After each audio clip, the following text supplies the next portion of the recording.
Let me show you something most people never notice. Four people, four completely different lives, four different ages, and somehow they all ended up making the exact same mistake. Not a similar mistake, not kind of the same, the exact same one. And by the end of this video, you're going to realize which version of that mistake you're living right now. First, there's Daniel. He's 67, worked his entire life, stable job, bought a house in his early 30s, raised a family, did everything he was supposed to do. From the outside, Daniel looks like he figured life out decades ago. And for a long time, he actually did. Then there's Elena. She's 50. Good career, consistent promotions, 2 kids, nice car, regular vacations. The kind of life that looks solid, responsible, successful. If you saw her life from the outside, you wouldn't question anything. Then there's Ryan, 36. He did everything right too. Paid off his student loans, works hard, doesn't waste money on stupid things. But he also enjoys life. Weekend trips, eating out, experiences. Because what's the point of saving everything, right? And finally, Mia, 23. She knows about investing. She follows finance content. She tracks her money. She even has a small portfolio already. She's more financially aware than anyone in her family has ever been at her age. 4 people, 4 timelines, 4 completely different lifestyles, and yet they all walked into the same trap. And here's the part that makes it dangerous. None of them felt like they were doing anything wrong, because this trap doesn't look like a mistake. It looks like progress. At some point, without even realizing it, each of them learned what doing well was supposed to look like. Not from a book, not from a lesson, from the world around them, from what people celebrated, from what looked impressive, from what got attention. And when they reached a point where they could afford that version of success, they stepped into it. Daniel grew up in a time where owning a home meant you made it. It wasn't just a purchase, it was proof. Stability, status, security. So when he got approved for a large mortgage, he took it. Of course he did. That was the goal. And over time, his house became more valuable. On paper, he's wealthy. But here's the problem. Almost everything he has is locked inside that house. He doesn't have enough liquid savings. His retirement isn't as secure as he thought. And the one asset that makes him look wealthy is the same one that limits his freedom. The house wasn't the mistake. Believing it was the entire plan was. Now, Elena. Her version of the trap didn't happen all at once. It happened slowly. Every time her income went up, her life expanded with it. Better car, bigger place, more expenses. Nothing extreme, nothing irresponsible. Just small upgrades that made sense. Because she could afford them, and that's exactly how the trap works. It doesn't push you, it grows with you. So even though Elena earns more than she ever imagined, the gap between what she earns and what she keeps barely changed.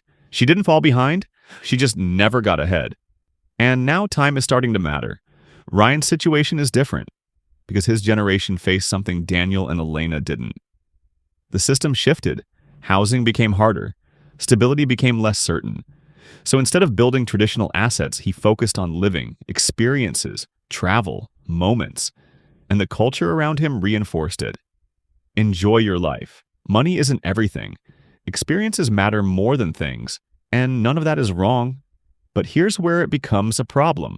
When experiences replace building anything long-term. Ryan didn't waste money.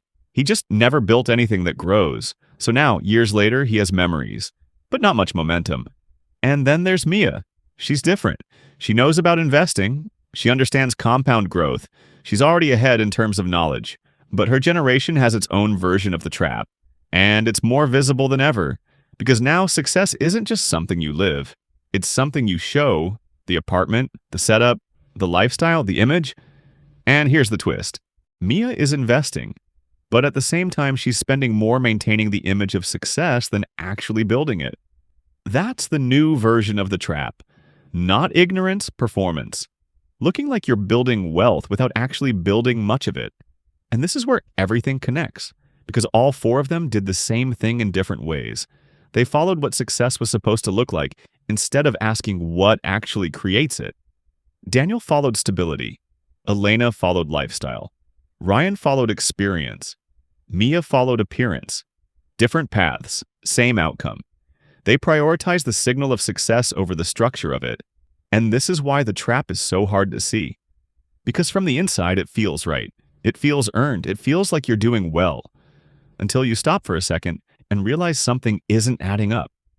So how do you avoid it? It's actually simpler than people think, but it goes against almost everything around you. You separate how things look from how they actually work. You accept that real progress often looks boring. It doesn't get attention. It doesn't impress people.